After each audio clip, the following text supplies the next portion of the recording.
Protect your DNA. BioPQQ can promote formation of new mitochondria. Infowarsstore.com.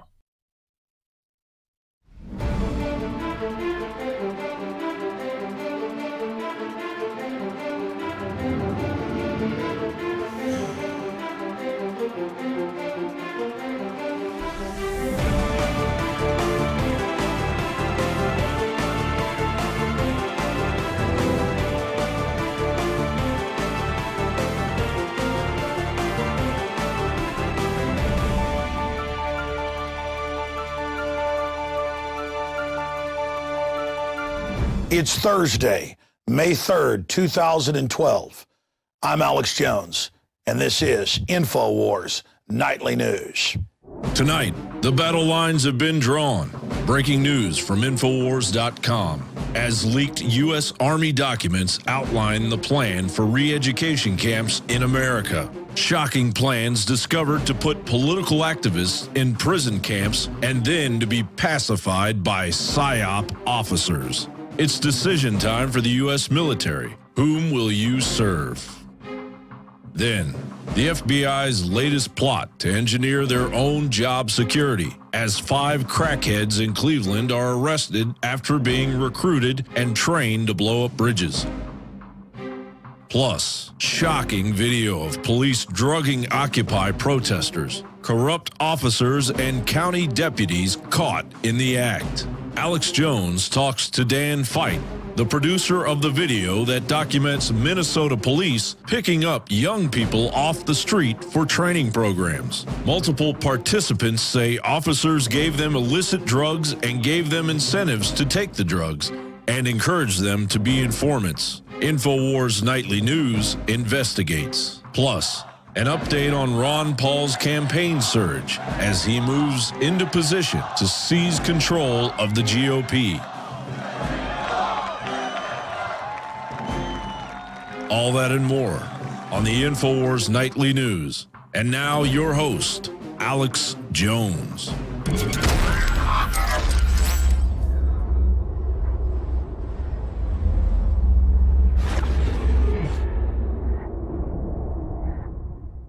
Tonight's top story confirms everything that we've been documenting for years.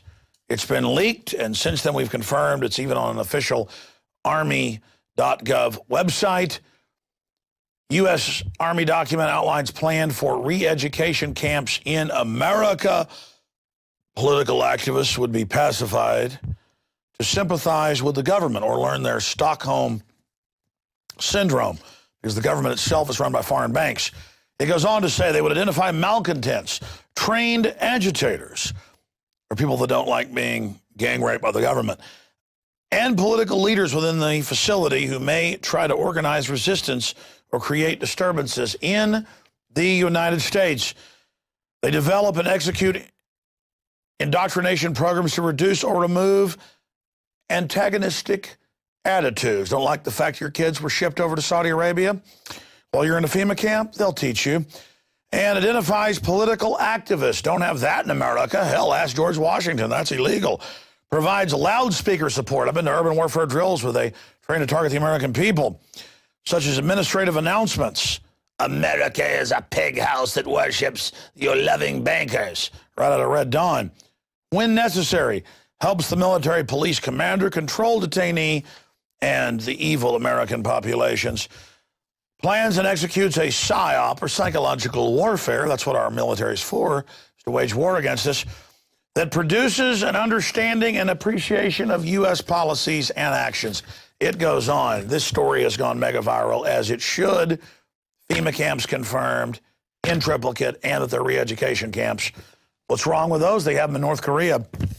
Got a little news flash for the globalist. You may have drugged and dumbed down and brainwashed most of the American people, but a large cohort of us are awake. And if you think you're going to take this country like it's Soviet Russia or Nazi Germany or Chi-Com China, you got another thing coming. There's enough of us left who understand what's happening that you're not going to get away with this. And by the way, this stuff's blowing up in your face. You think we're scared by all this? You may have even leaked this on purpose. It doesn't scare us. It only lets us understand we're on the right side of history. Continuing with this PSYOP, and no, this story is not a joke. It's in the Minnesota papers. Nationwide, a globalist organization is funding police to go pick up youth and others and give them cocaine, heroin, PCP, LSD, marijuana, all of it. They claim it's training officers to tell when you're using drugs. The truth is they're dumping off the homeless, drug addicts, mentally ill at any type of demonstration to have news cameras rolling to demonize people. They also get young people on drugs so they can then be informants to set up other innocents in exchange for the narcotics. So the drug-dealing government from the days of Serpico is getting even more sophisticated. And we've got a guest, Dan Feidt from Minnesota, coming up to break all of that down this evening. Speaking of provocateur actions, the FBI has been in the New York Times, you name it, caught busting groups they create. They don't just infiltrate, they go out and create them. And you know who they find in every case, whether it's Muslims or anarchists? Mentally retarded people on welfare. Schizophrenics, crackheads. I mean, I could go out and hire an Austin crackhead or schizophrenic in an hour with $10,000 to say they're going to, you know, blow up the Capitol. I would never do that. But the point is, this is so incredible. FBI nabs 5 mastermind geniuses after teaching them how to blow up a bridge in Cleveland. And it's all part of just hyping non-existent threats. Like you're told, give your rights up, Al-Qaeda is going to attack you. But Al-Qaeda is our friend now, and we need to give up all our rights because they're going to attack us. But they are attacking Libya and Syria and other countries. Shifting gears out of the latest FBI provocateur staged event with the mentally unfit, we move right along to USA Today. So much money's being spent, billions every month, literally, to launch satellites to spy on farmers and your backyard and you and your family, government using your tax money against you, that report warns of weather satellites' rapid decline.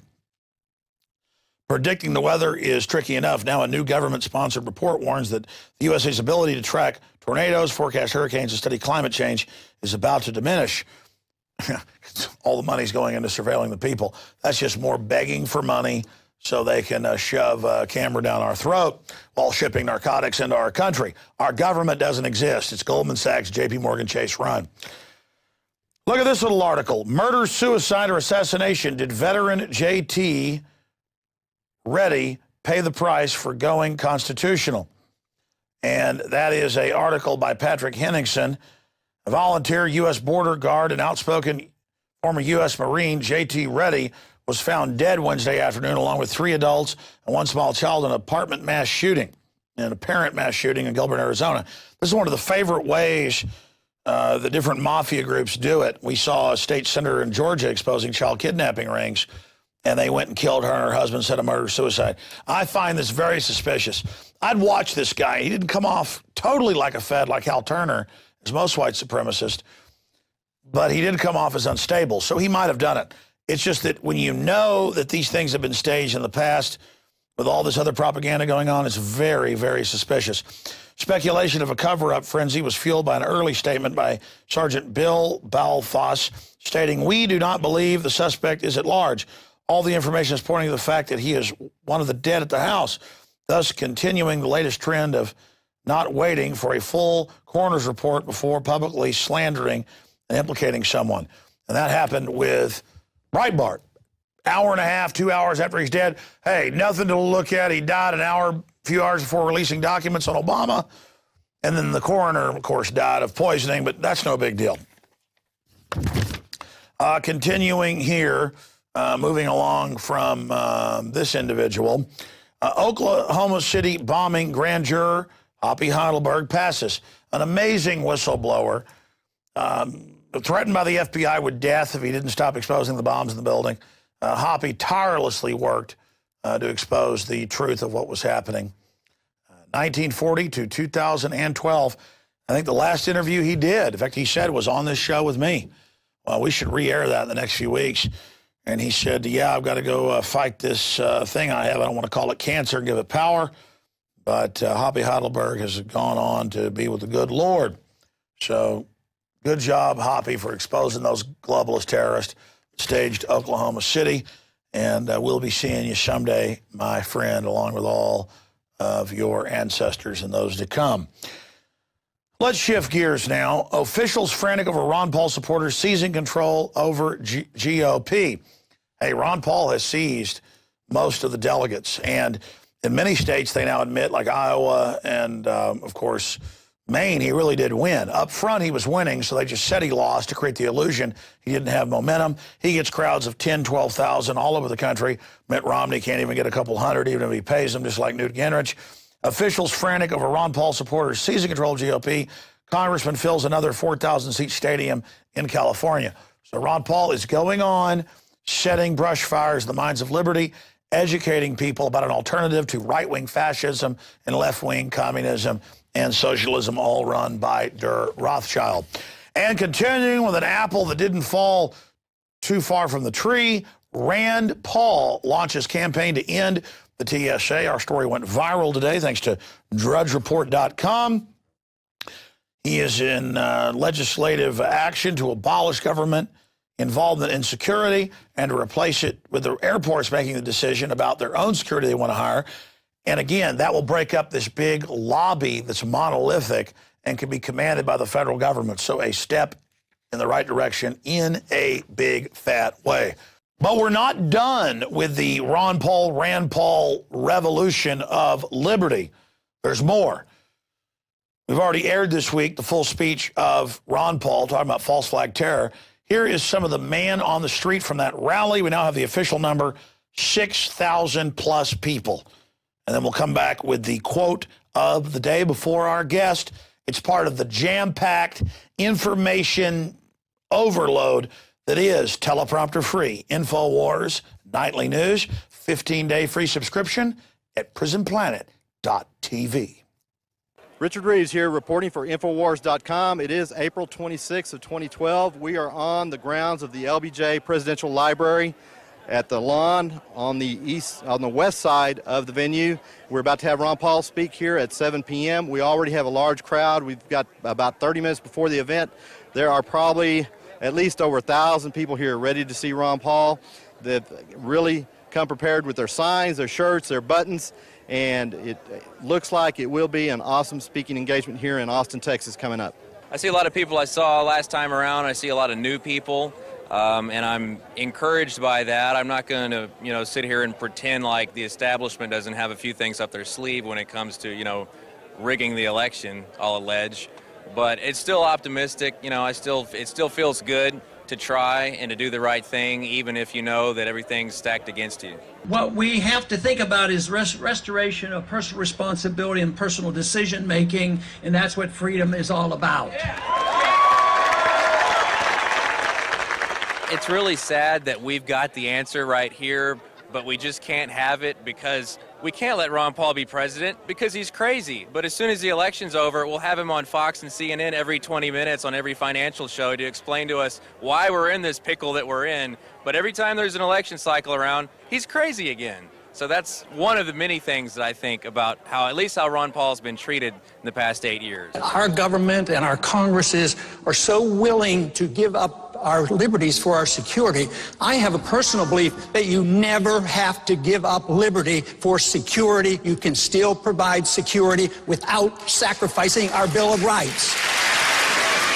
Despite the fact that a lot of people say the race for the nomination for the Republican Party is over, do you believe that? What do you think about that? I don't believe it for a second. If you look at the delegate count, and they haven't even counted California or Texas yet, it looked like Texas was going to go to Santorum, and now he's out. So Texas will most likely go to Ron Paul, and California is 80%, with their Republican Party, 80% for Ron Paul. And so he's only 2 states away from getting the minimum 5 states to be part of the nomination at the very beginning. Do you think he'll get the 5 states? I do, and I think for those in the know, we see that he's going to take it. We are at a critical point right now. If we don't vote for him, we are in trouble. It's Goldman Sachs or Goldman Sachs. Well, it's really encouraging to see all these people out here today. I'm hoping that we're going to hit like 8,000 or something. That's maybe a little unrealistic, but that's just to compete with UCLA. The next step is the media is finally responding to us. This year we had Freedom Watch on TV, and obviously it was just because they were making money off of it, because it definitely didn't push their agenda. And, I just saw Ron Paul for an hour on CNBC knocking down Keynesian economists all day long. So hopefully we'll see more of that. They're going to see these numbers and they just see dollar signs, and even if they don't agree with us, that at least works. Washington is always the last ones to wake up. You know, where I go, we get the large crowds, and they're very concerned, of course, about the attack on personal liberties. If you mention just the National Defense Authorization Act, most people know exactly what I'm talking about. There's no doubt that Ron Paul's backup plan, if he doesn't take the presidency, is to continue his recruiting of all of the young people over to his message. It's selling, and he says liberty is popular. And I mean, he knows that whether it's through the Mises Institute or going out and just touring the country, he's going to keep bringing people to the message. Well, and a lot of folks would say right now, as of April 26, 2012, that the presidential nomination for the Republican Party is over. But I think this crowd here proves that there's still enthusiasm for Ron Paul, and it's ironic. It seems like there's very little enthusiasm for any of these so-called establishment candidates. What do you think about that? I think if your candidate was Rick Perry and then maybe Rick Santorum and Herman Cain and then finally Mitt Romney, you probably need to not participate in voting. The very people who tell us that we're the isolationists are the ones who are always looking around for another enemy to slay and put on sanctions and start another war.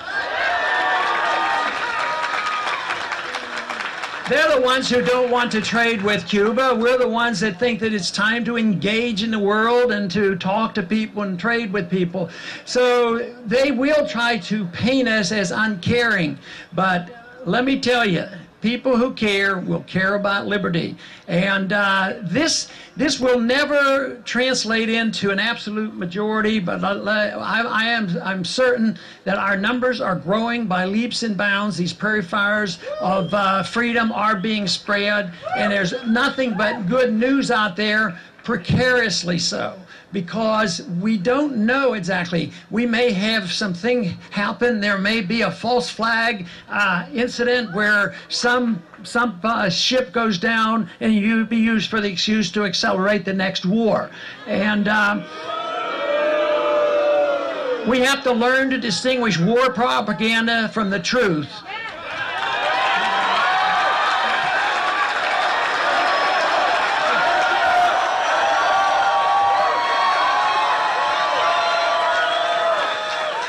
Dr. Paul, today's headline story on Infowars.com is about how the government is planning to secretly evacuate Chicago during the upcoming NATO summit in May. Do you have any comments about that? I haven't seen that, but I don't know exactly what's behind all that. But those kind of statements concern me. Could there be potentially another false flag event? I'm always worried about false flags. We got to get going, sir. Paul, you're a hero!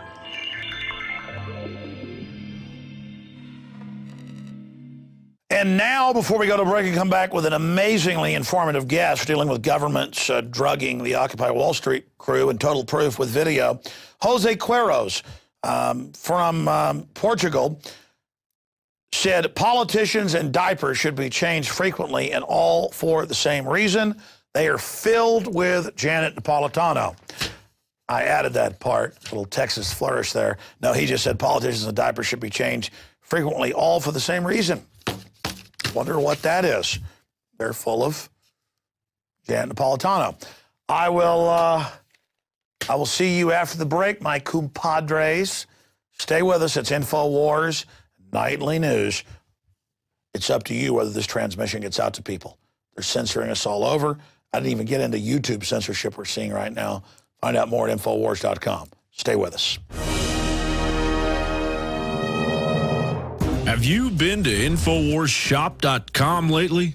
Express your inner patriot with these brand new Infowars t-shirts. Say it loud with the Infowars Bullhorn shirt, or educate the sheeple with the Bill of Rights shirt. Grope the public's mind with the TSA shirt. And with this shirt, you can let the dark side know of the Rebel Alliance's power.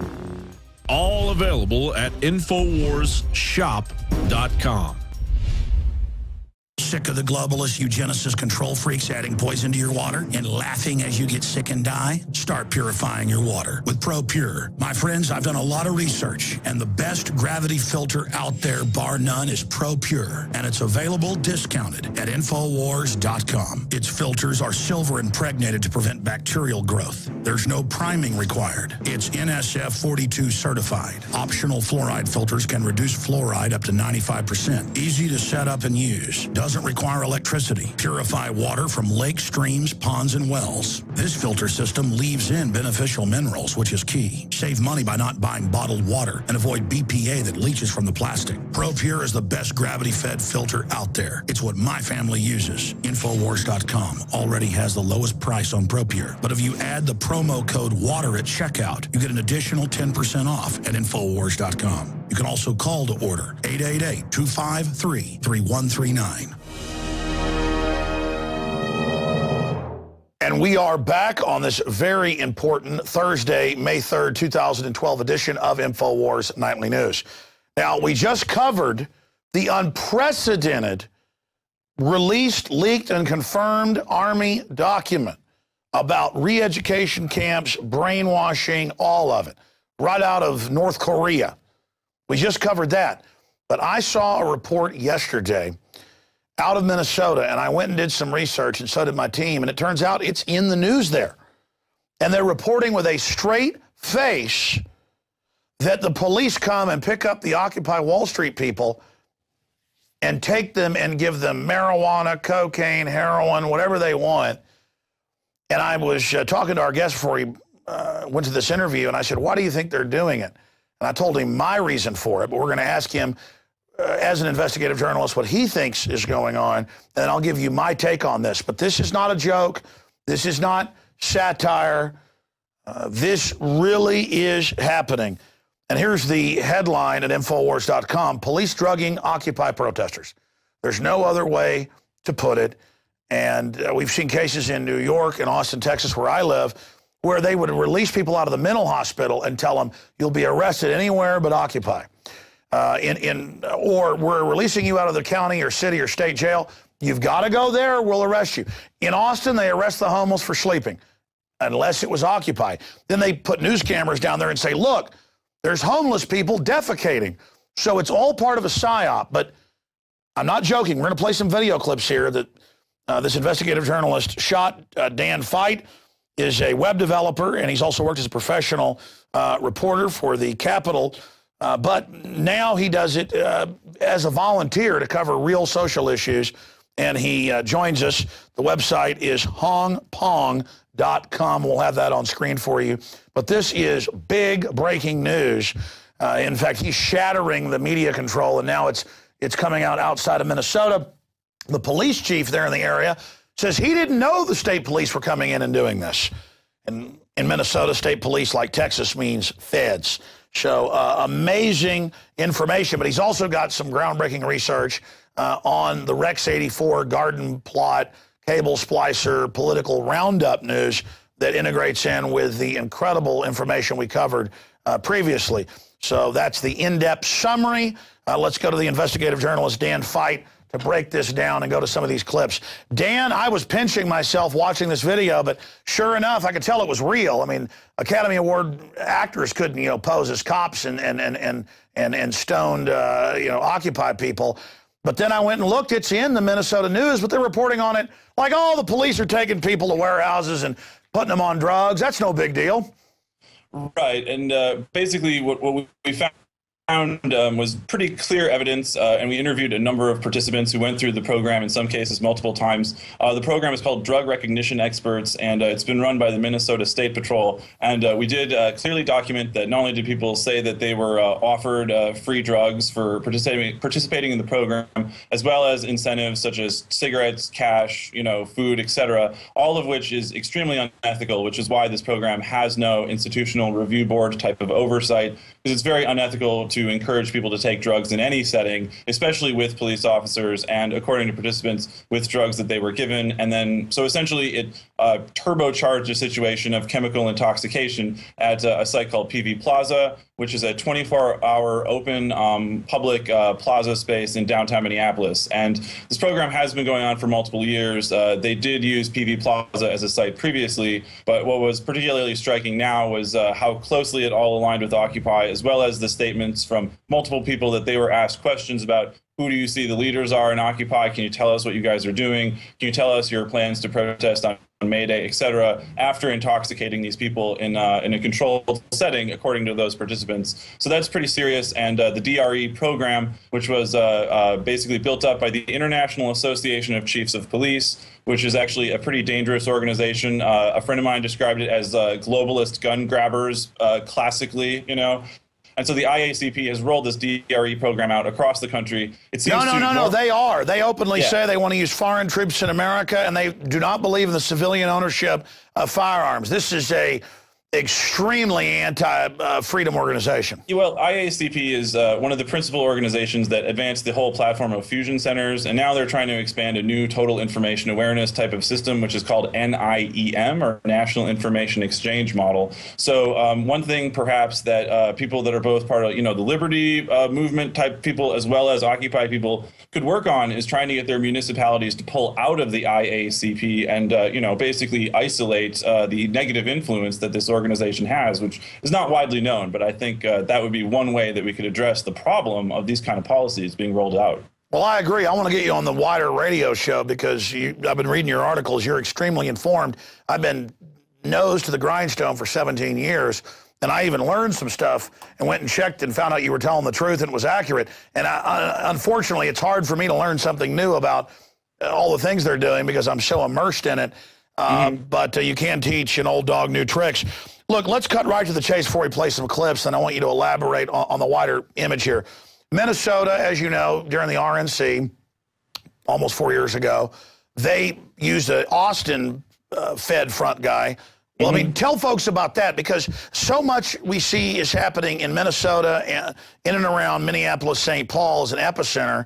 And then now I want to get into the motive after that of why are they doing this? Demonize Occupy, make them look like a bunch of drug heads, create databases on people, interrogate folks while they're under the truth serum of drugs. I mean, there's so many things going on here.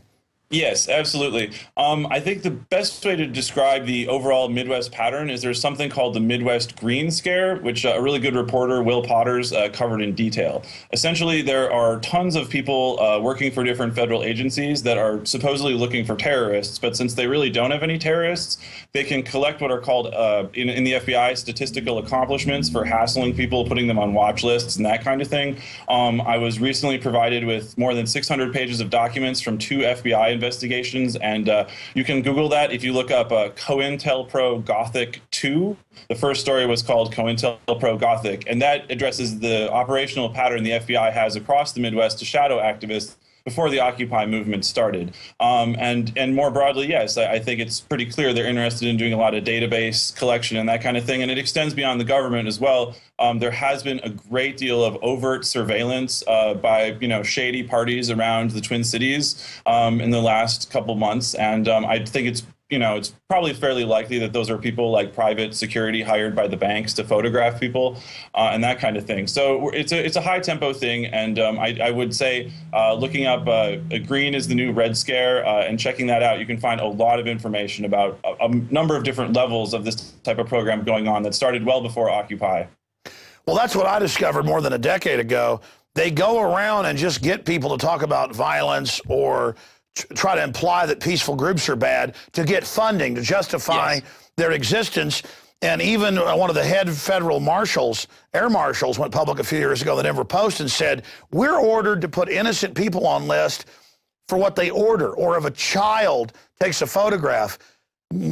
Yes. I mean, I mean, it's almost like exaggerating foreign military threats to get spending. It's creating a domestic threat. It is absolutely a domestic version of crying wolf and problem reaction solution type operations. In the last several years, I've run into at least 4 people that turned out to be FBI operatives. And I set up one of the, essentially the original IRC chat channel for Occupy Wall Street when it started, because I've been involved in the live video team since the very first day everything got rolling.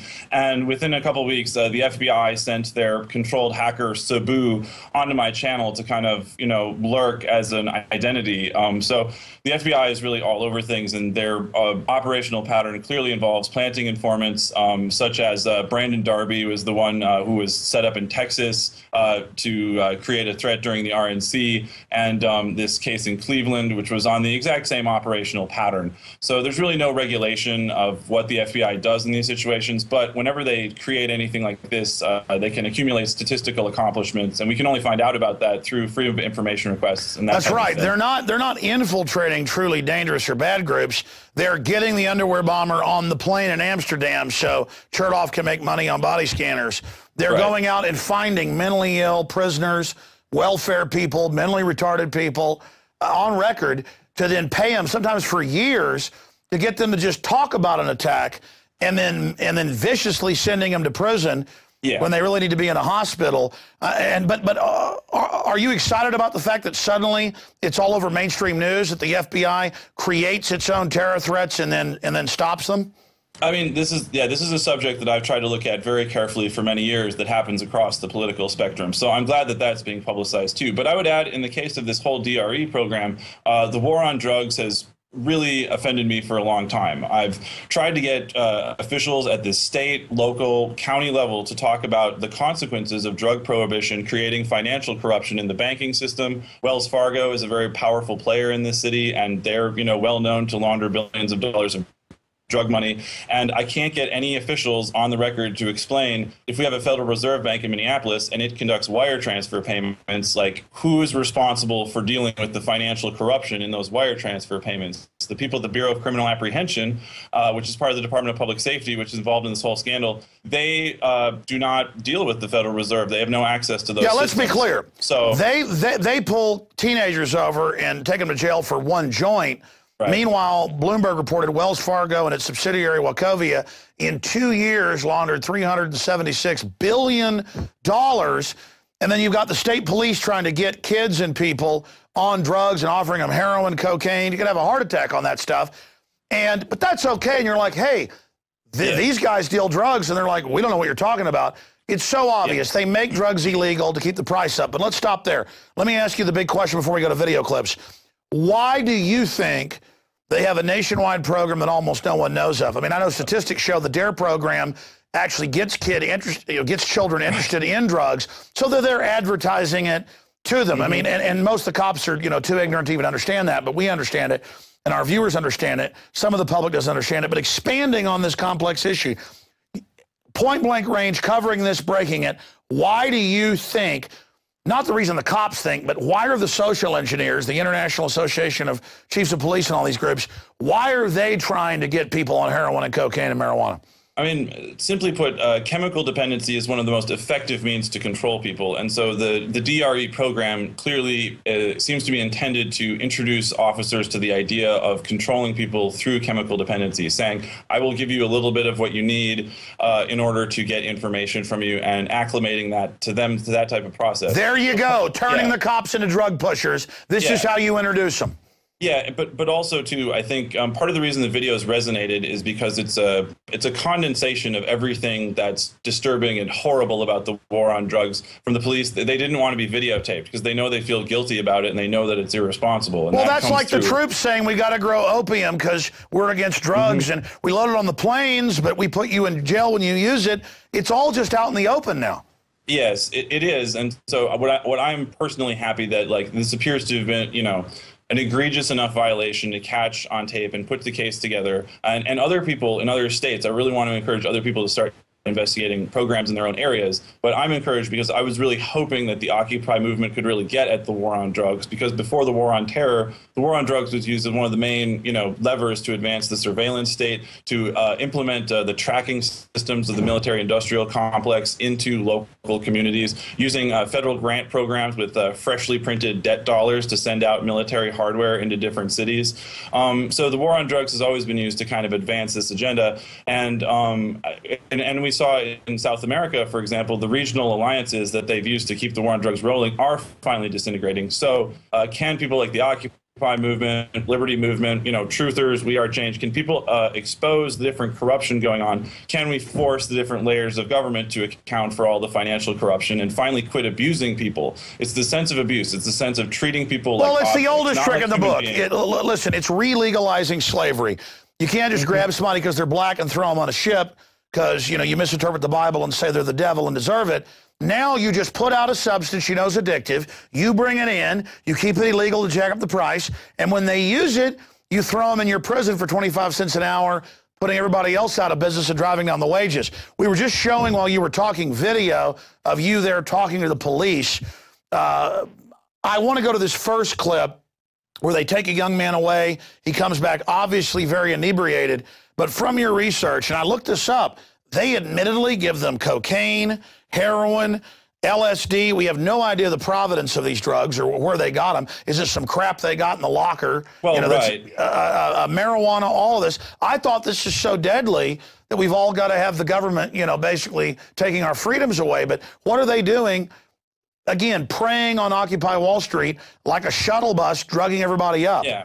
Well, it simply put, there's because of the abusive nature of the war on drugs type bureaucracies, there are a number of different options that police departments have had across the country since Occupy started to try to create problems for the movement. So here last fall in Minneapolis, they would definitely drop off people that were very intoxicated at the Occupy site. And it was pretty well known in New York that the NYPD was dropping off intoxicated people, telling them to concentrate essentially in the Occupy space while they were intoxicated in one way or another, or people that were known. And by the way, that's not your opinion. I mean, in Austin, they admitted they were dumping upwards of 50 drunks a day, saying, we won't take you to jail, come here. They were dumping the mentally ill, everybody, and then saying, look at it, they're having fights. Well, right, exactly, and so so there were fights in the last couple of weeks, and there was an allegation of a sexual assault, and so the question is, was the person who committed that sexual assault, had they just been through that program a couple hours earlier? Because that would mean that all of these law enforcement parties were directly liable for that sexual assault, and I think you can see how when this program is running, it really shifts the atmosphere in the whole space. It becomes a total distortion. That's why it's MK Occupy Minnesota. It's what happens when a government program with no oversight is rolled out. And I think that the reason that it has this nature that comes across in the video is simply because the war on drugs is so intrinsically abusive. It trains police to treat people like objects, and not treat with them like human beings. I agree, but look, I've studied, and I know you have, MK Ultra, MK Naomi, mind control. In the late 50s, early 60s, the CIA throwing suitcases of LSD into the University of Texas down the road, and Harvard, and Theodore Kaczynski was part of that program, and mind control programs, and government releasing the recipe for crack cocaine. That's all declassified. I mean, here they are. And these cops are compartmentalized. They're just like, we're doing a training program to see what drugs look like. Oh, give me a break. They're being taught to be drug pushers. This is outrageous. Well, and here's, if I can back it up for a second, I think the idea people should try to understand, regardless of their standpoint, is that we are all enmeshed in a web of power at different levels, in different ways, and different assumptions we make, and who we're linked to and everything. But when people get flipped or taken over by the system, when they're turned into informants or peons or whatever you want to call it, it's happening because they're in a weak point in that web of power. And so here in the video, we can see people that are like far enough down that the law enforcement's being trained to get at them and then flip them over. And that's essentially, generally speaking, I think the pattern that we should all try to look for. No. I think that's the answer. Look for people they can provocateur and set up, generally assess them, create files on everyone, but find out who can be informants and provocateurs, because now the cops are giving you cash, money, cigarettes, and cocaine. Yeah, and you know, I mean, it's been a rough ride with the Occupy movement. It's had its ups and downs, and I've been involved since the first day. But for at least one thing is that it's really flushed a lot of abusive and shocking practices into the open. Like people, if we just were simply telling people about this program, they probably wouldn't believe us. But because we were able to document it, which anybody can do if they work together in a team, you can make it happen. I just want to add too that I did not shoot most of the video. I essentially acted as kind of a coordinator, producer, interviewer. I shot some video, but this was a large project with people from 4 different organizations: Communities United Against Police Brutality, Occupy Minneapolis, Twin Cities Indie Media, and Rogue Media. So it was a real good collaborative project effort, but I think that if we can encourage people to do similar efforts, we can expose absolutely, like and regardless of people's political persuasion, basic liberty and freedom and the Bill of Rights, Constitution, due process, human rights is the tie that binds us all together. I want to go to this first clip. Let's go to that now.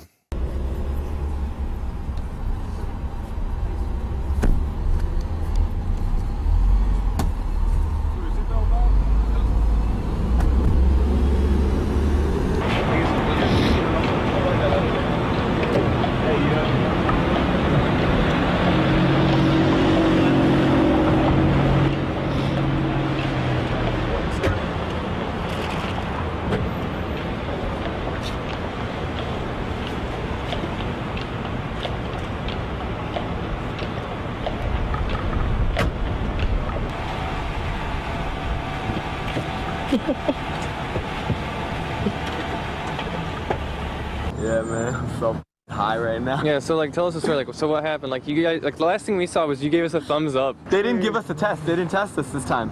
They just smoked us up this time. Where did they take you? What happened? They took us to the same place in Richfield. Whoa. Right by the airport? Stop, yeah, right near the airport. Yup. And they were gonna do the test, but you know, like, because of you guys, we couldn't do the test because you guys were giving them trouble. But they still smoked us up though. And then they gave me a bowl too, and we smoked on them forever. Wow. For like a whole hour. Was it straight? Was it? It was a whole bag of weed. And then we smoked it all up. Like the entire. Like, yeah. Holy shit. You got half. Dan Feidt, amazing video. Tell us what we just witnessed. Well, essentially, an individual who has been, around kind of the Occupy movement, the general scene. He goes by Forrest. He said that he went through the program multiple times, at least 3 times, and he was basically offered free marijuana by the officers. And the last time that he went through it, the officers were convinced that he was trying to basically expose the program, so they wouldn't let him into the testing facility again, but they did, he said, smoke him out for an entire hour. And then when he came back to the Occupy site, like, he was incredibly, high and acting, a little crazy, climbing up on signs and laughing about things and stuff. And so that shows, I mean, pretty clearly, and I do commend him for being willing to go forth and discuss this and be open about his identity. He went and told the city council in Minneapolis yesterday in person about what had happened as well. So it's imperative that we find people that are willing to step forward and show how this works. But essentially, Forrest says that he was intoxicated when the police gave him drugs, and he was sober when he left. And when he came back, he was very, very messed up. And that's incredibly unethical, if not illegal. And we're going to play, it's totally illegal. We're going to play a clip of that right now. But when we come back, I want to ask you the question. Well, I'll ask that question when we come back. Here's that clip at the city council. My name is Forrest. I'm here with Occupy. I'm not going to tell you my address, but I live near Powderhorn Park. I'm here to speak about, because everybody's been talking about it, the police and the sheriff. I'm one of the persons who got taken away. They gave me a full bag of weed, and they gave me a pipe to smoke it out of, and they just took us out to, I forgot the name of the airfield, but it's somewhere in Richfield, out near this bus line, 66 and Cedar, and they let us smoke it on those sand hills where the dirt pits were, and I've done it 3 times with them, over 3 times with them, throughout this week and last week. And basically, I asked them, like, why they're doing this, and they say it's because we're trying to test people to see if we can catch people under the influence, for signs, dilated pupils, all that. And smell, they gave me a urine test, but when I asked them, like, is this going to be on record or anything? No, they said nothing about that. And they gave me a fake name and everything, so I don't know what's up with that.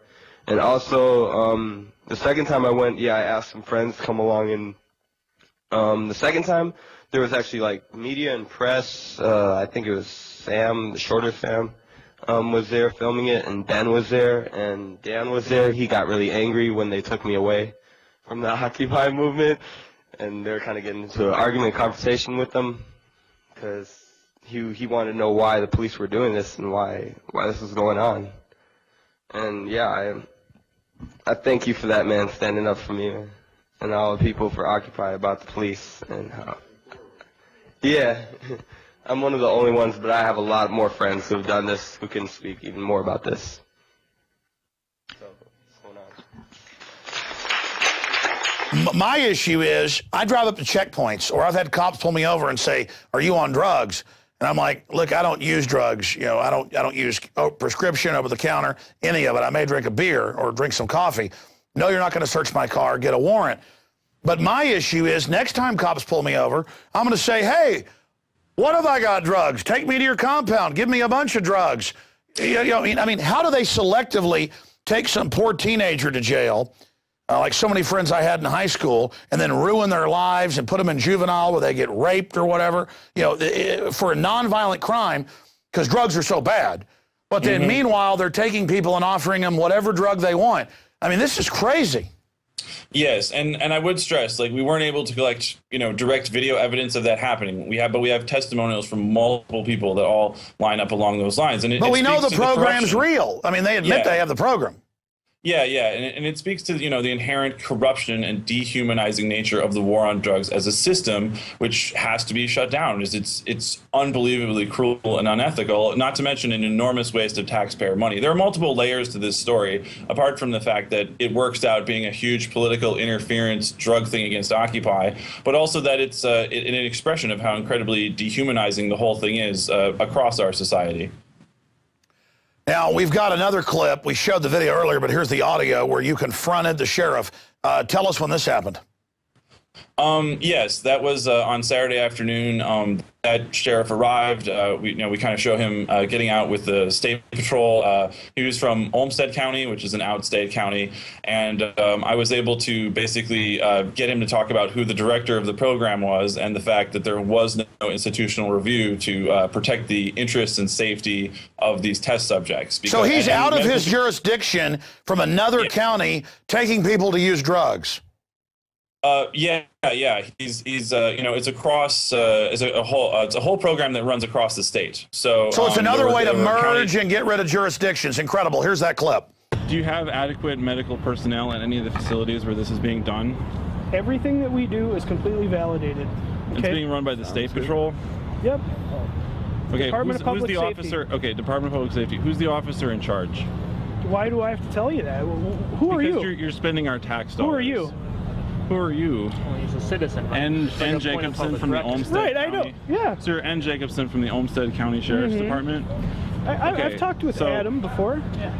We need to know who's running this program and whether or not adequate medical or ethical safeguards have been put in. So it's the State Patrol, but you can't tell me the name of the officer running the program? The coordinator for the state, his name is Rick Munoz. He's a sergeant with the State Patrol. Okay. It's called the DRE program. DRE? You can look it up, Drug Recognition Evaluator. Okay. Yep, you can look it up on the internet. It's actually a national program. Okay. That we do. Yep. And there actually are medical personnel available when this is going on? Yes. Yep. Okay. Where do those medical personnel work? Where do they work? Yeah, who are they with? Well, we're stationed out of Richfield, so it'd be the nearest ambulance service. Richfield? Yep. Okay. So next to the airport. Okay. West side of the airport. What's the facility where this is being done at the airport? Cars. It's the Department of Transportation. Why? We just look for a garage. It's just a big garage is all it is. Okay. It's where we can just do the testing's simple. Before we go to this next clip of another person who leaves sober, comes back out of their mind, stoned on something, tell us about any other comments you've got on the sheriff discussion. Oh, well, I also asked that sheriff, I said, well, who is responsible for the impact of financial corruption from the war on drugs prohibition?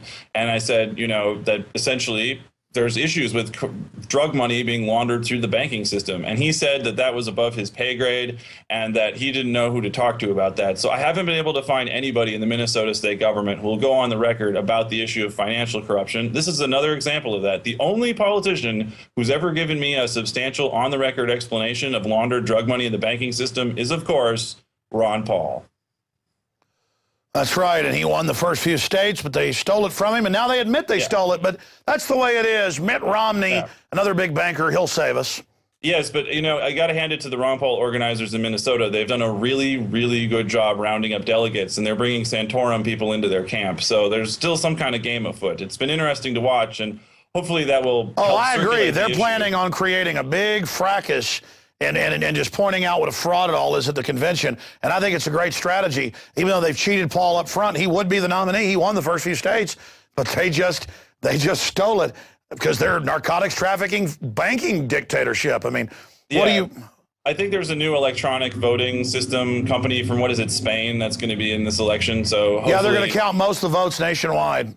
Yeah. But I also wanted to touch really quickly on the upcoming NATO summit, if we have time for that right now. I want to get to that, and I want to give you the floor for about 10 minutes because I just wanted to go through all these points when we come back from this last clip of another young man who leaves sober, comes back out of his mind. Here's that clip.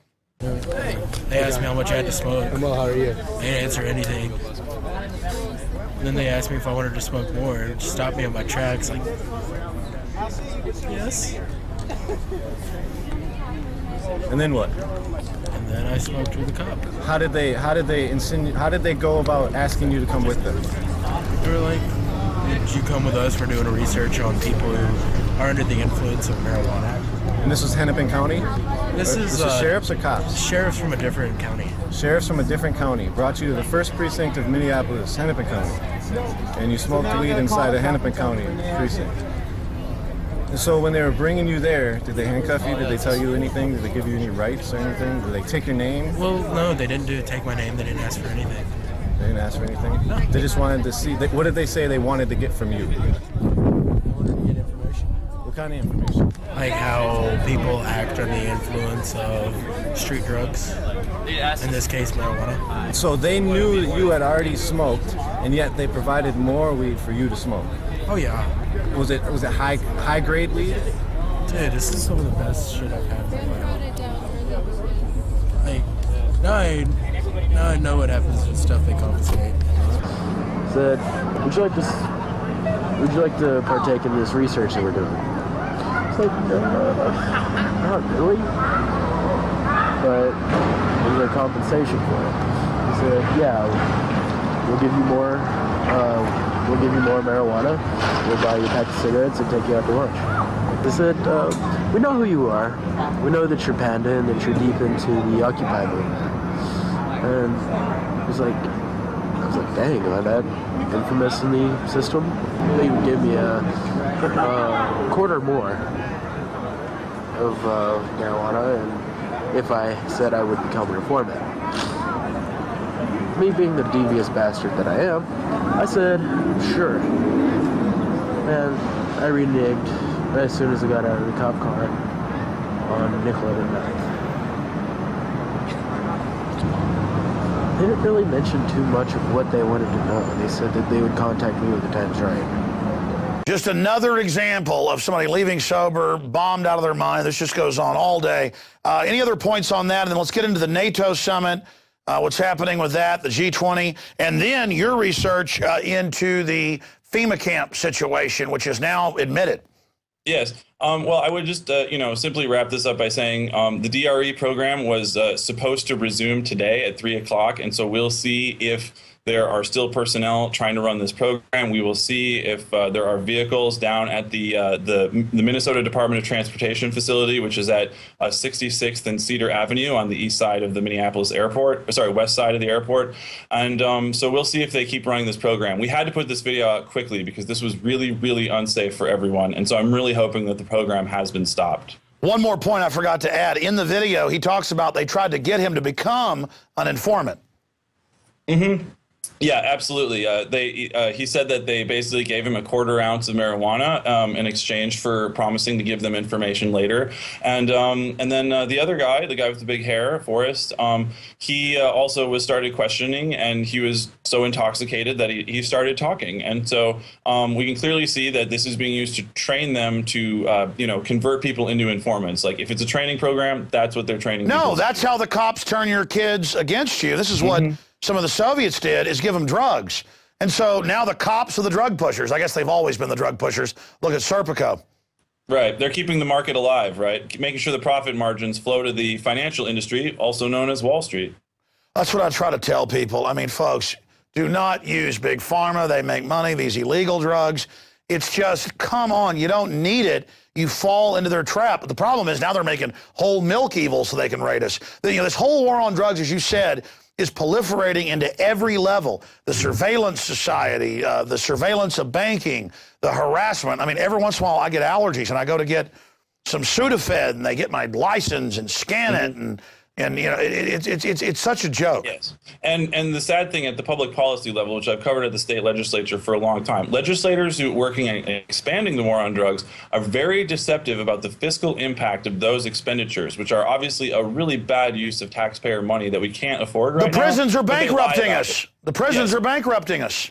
Yes, but they lie about the fact that these programs will cost money. They lie about the fact making them open-ended will cost money. They basically, it's just disgusting the amount of essentially authoritarian patronage networks which you can expand and finance through this process. It brings black ops to America. It brings corruption of police. They made so much money off 9 years of prohibition. As soon as the alcohol prohibition was over, they made a bunch of drugs you could buy at the drugstore illegal. And drug use went way up. You can corrupt the police, corrupt the population. You can cut it down. You can create all these rivers of black market money. It's amazing. Look at how the war on drugs has wrecked Latin America. And just for survival, even their corrupt elites are saying legalize it now. And I want your comment on that because you alluded to it. This drug-dealing banking cartel is in crisis. The jig is up. I'm even hearing when Pat Robertson says decriminalize marijuana, you know they're in trouble. Right. And, the thing is that things that can't go on forever don't. And so at certain points, such as with this video, we're going to finally start laying out the chunks of that basically bring down the fact that it's a system of fakeness. It's a system of fraudulent representations, which let them kind of, keep committing acts like shaking people down, going to court, etc. And eventually that system of fakeness will start failing if we just keep working at it. But it will take a lot of work to make that happen and to prove to everybody the whole thing is one huge fake scam and that we can't keep doing it anymore. And everyone's records should be expunged. The whole thing should be deleted from everyone's criminal records. Dan Feidt, you're certainly fighting tyranny. I'm impressed.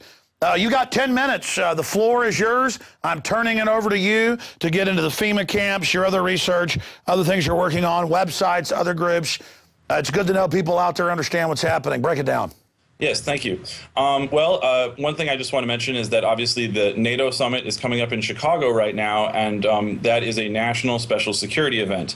And so what that means is a whole different kind of set of circumstances come into play. I did just write a story a couple of weeks ago about a new department inside Homeland Security called Homeland Security Investigations. And these guys are getting involved in everything from national special security events to copyright enforcement to hackers to, you name it. They even have literally black helicopters landing at the Super Bowl so SWAT teams can defend the 35-yard line. I'm not even kidding.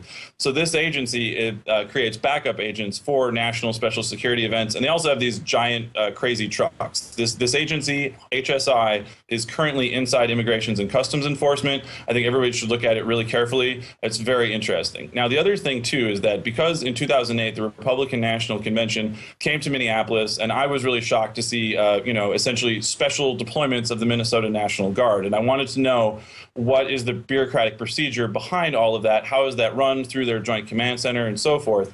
And so I've been looking very carefully for details about that. And so in 2010, I found a file, a PowerPoint presentation on a U.S. Army Corps of Engineer web server for something called National Level Exercise 2011, New Madrid Seismic Zone sort of earthquake test. And so in the presentation, they had accidentally left notes inside the presentation file about a different plan, which is called U.S. Northcom Con Plan 3502. A con plan is a concept of operations plan. It's essentially a planning template. It's so when they pull a plan off the shelf and then they set it up in a place, they use a con plan to set it up. And so Con Plan 3502, which is called Civil Disturbance Operations, I found documentation that is the replacement plan for the Garden Plot, which is the plan that the Pentagon used to deploy troops inside the United States. And so I found evidence or citations that Con Plan 3502 includes domestically operated detention facilities by the military. It includes riot control gear,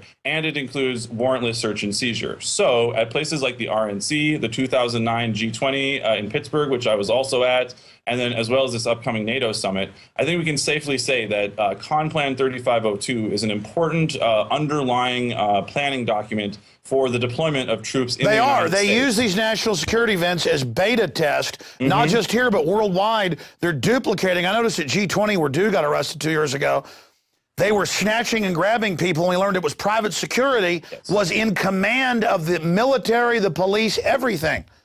Well, it's all heavily coordinated, across these different categories. Like domestic military isn't supposed to be doing this. They aren't supposed to be guarding the jail, which they were. The National Guard was.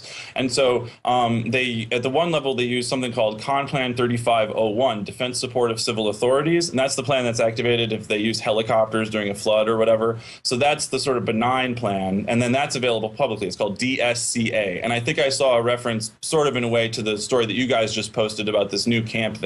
So DSCA is the benign one, and then Con Plan 3502 is the new, essentially the new Garden Plot, the new stuff, the hardcore thing, the locking up. It is classified secret, and so I would, obviously urge anybody that has information about this to step forward, because this is very important to our freedoms, and I think it's a very concrete example of the kind of thing that people need to look into. But if we can find those details and lay them out, then I think everybody's operating from a position of better information.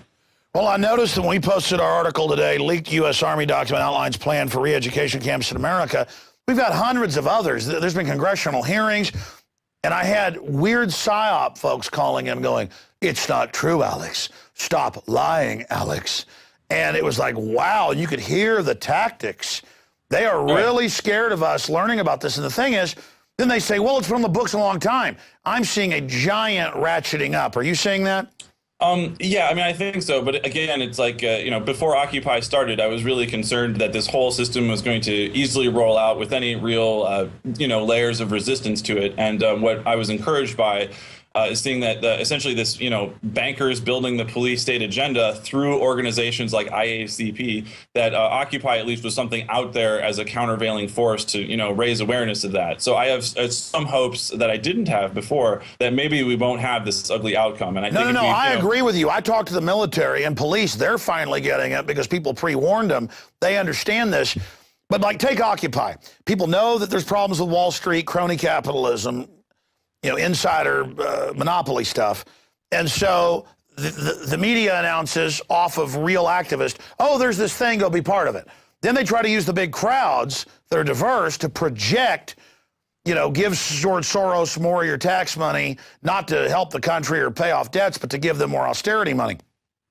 Then when that didn't work, Obama starts demonizing it when he did say it was great, and they have coordinated raids by Homeland Security shutting it down in what was it, 30-something cities. So there you see it all in action, where the system has all the money and power at one level, but more and more, because people are aware of it, everything they do is falling on its face. Is that what you're saying? Yeah, I mean, I think so. I think that people don't like seeing their taxpayer dollars wasted for bullying people around. Everybody understands that we can't afford to spend money on this type of nonsense anymore. And everyone is really starting to understand and have the discussion about how financial corruption has damaged everybody's standard of living, and how financial corruption has taken over control of the political system through, what's called regulatory capture by Bill Black. And so I think that, step by step, step, we're getting this exposed. And so if people are going out to things like this NATO summit, I would say it's always a good idea to try to live stream video. This will be the first major summit where people will be able to have really wide access to live video, hopefully, assuming they don't shut down all the cell phone towers. And we know all the information that's been coming out about cell phone surveillance recently from the ACLU as well. But nonetheless, we will get more footage than ever before of how the federal government is building up police state structures and building up these large bureaucracies like HSI and running them through things like NSSEs to acclimate everybody, get everybody ready. So to get all the wheels rolling, implementing things like Plan 3502 and other corruptions of what we thought we traditionally understood as the constitutional order in America, which involved not living under martial law and total tyranny. Well, I'm impressed with your analysis and understanding of this subject. What do you say to people who just hear my show or read your blog? And I want you to plug all those here on air for us. We've had them under you, but it's important people visit those because your information is very accurate. What do you say to those that just kind of halfway pay attention, who don't know that it was in newspapers that Gulf of Tonkin was staged in '64? They just thought it was a rumor until it was declassified. I mean, it's the same way with these camps and these plans that I see being basically taken out of deep freeze and being, warmed up. I mean, folks need to understand this is real. What do you say to those who won't take the time out, who are watching this video, to go actually research it and find out we're not just saying this? Right. Well, obviously, for one thing, it's always hard to know where to start. And that's why it's so important that we do everything we can to try to document everything. If we hadn't documented this, people wouldn't just sort of believe it out of hand.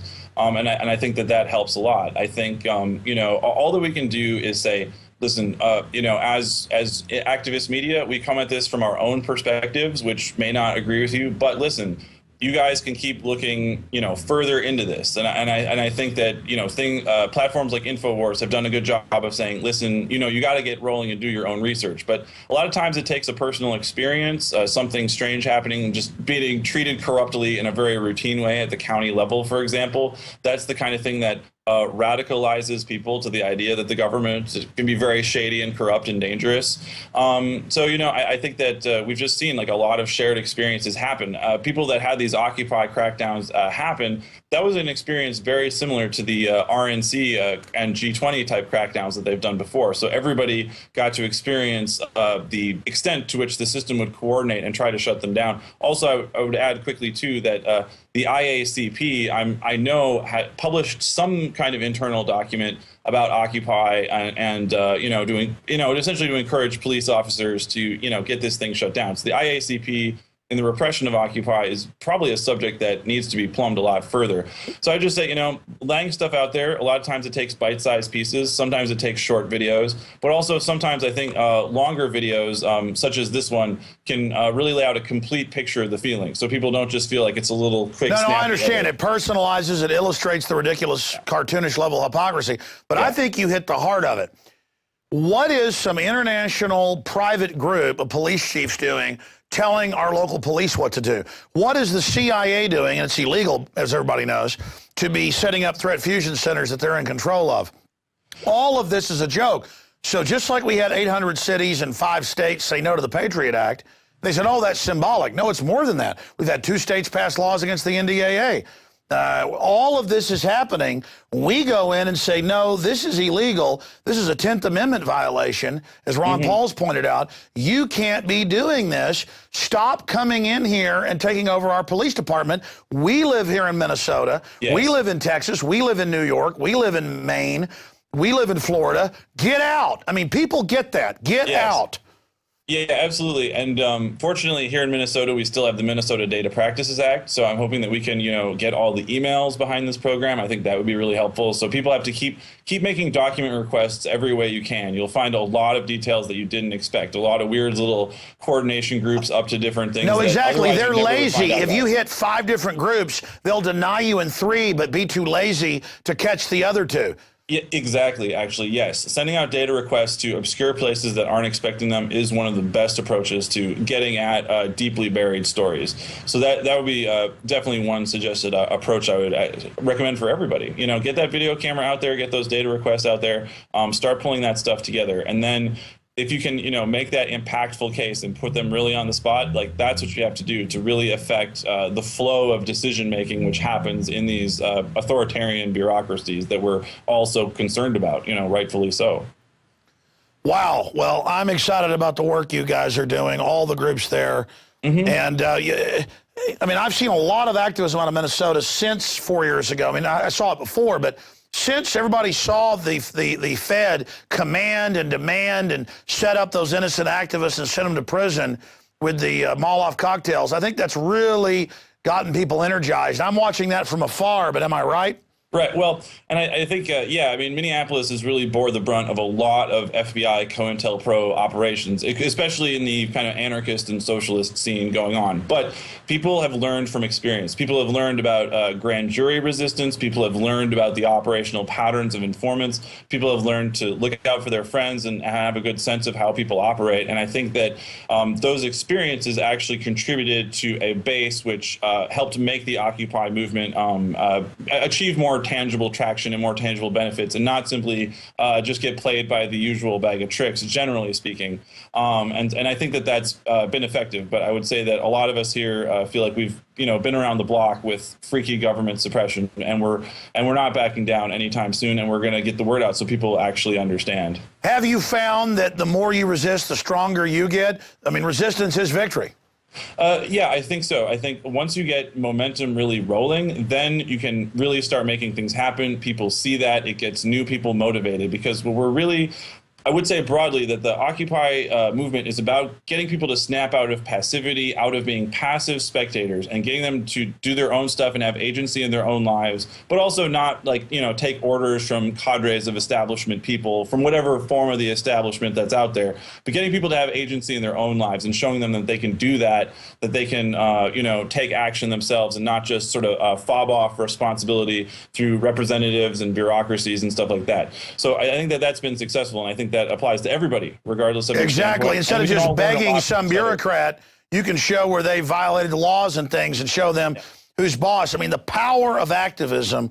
So many people just sit back and never get involved, but once you get involved, there's no going back to that sanitized world that's destroying our society. Yes. Right, but also too, it's important when we challenge very difficult things, and we have, a whole line of, turtled up riot police, when we're dealing with, documents that talk about rounding people up and taking all their rights away and stuff. We have to remember is that we also never want to be conveyors for the sense of fear, and that's why I've always tried to use humor as a way to kind of cut these daunting opponents down to size, because it's all a farce. It's a put on. It's a show. They're big puffy guys, big fake front and all that stuff. So the issues are serious in all this repression, but if we use humor, we can defang. Well, I agree with you, but what you said is absolutely central at the base of this. I miscalculate and think that the general public, on average, is my mindset. If somebody tells me there's a great dark threat coming, I immediately want to get motivated to fight it.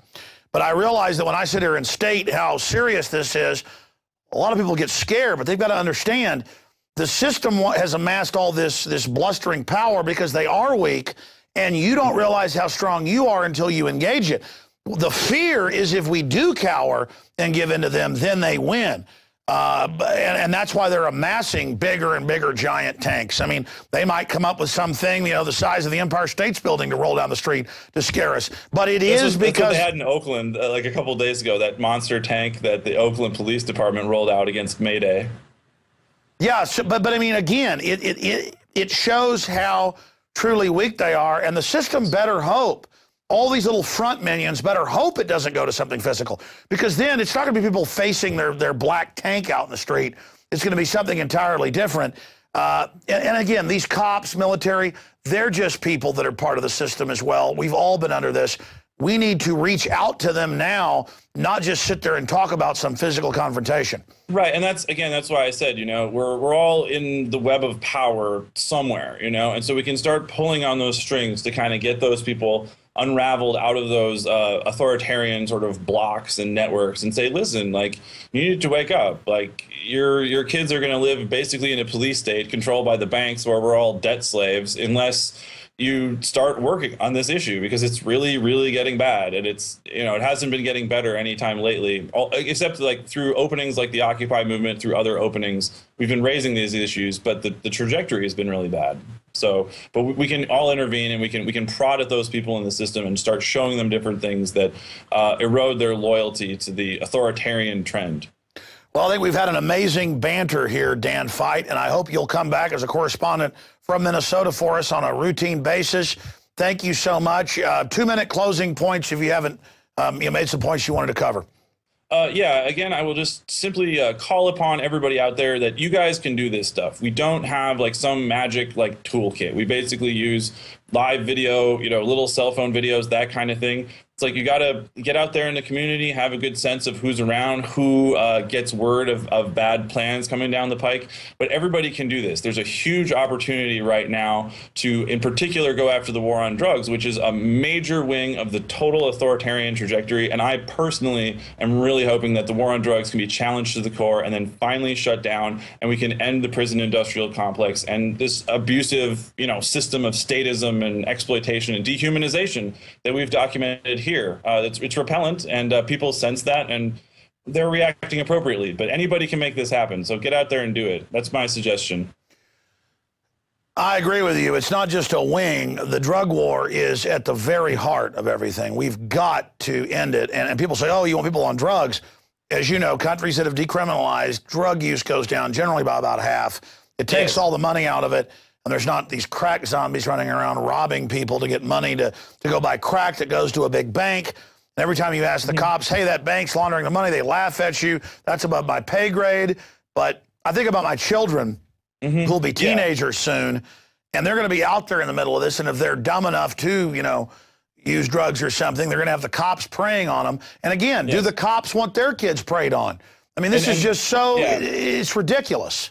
Yeah, and also, too, the other thing about it is that the war on drugs and the battle to repress the Occupy movement is really a battle over public space, because Occupy says all of us should have agency to make change and influence our lives, but the system wants us to be passive spectators. And so in Minneapolis, they're trying to rail through an incredibly expensive new NFL stadium, which will put us all in debt slavery to bond payments and that type of thing. Corporate welfare, again. Passive, and being a passive spectator and not being engaged in our own lives. And so what things like Occupy can do, what things like getting out there and shooting videos yourselves can do, is reverse that authoritarian spectacle, which is one of the main features of fascist and authoritarian political regimes. Reversing the spectacle is always a great idea. So get off the bench, get in the game. Resistance is victory. Dan Feidt, great job. Thank you so much for your amazing report.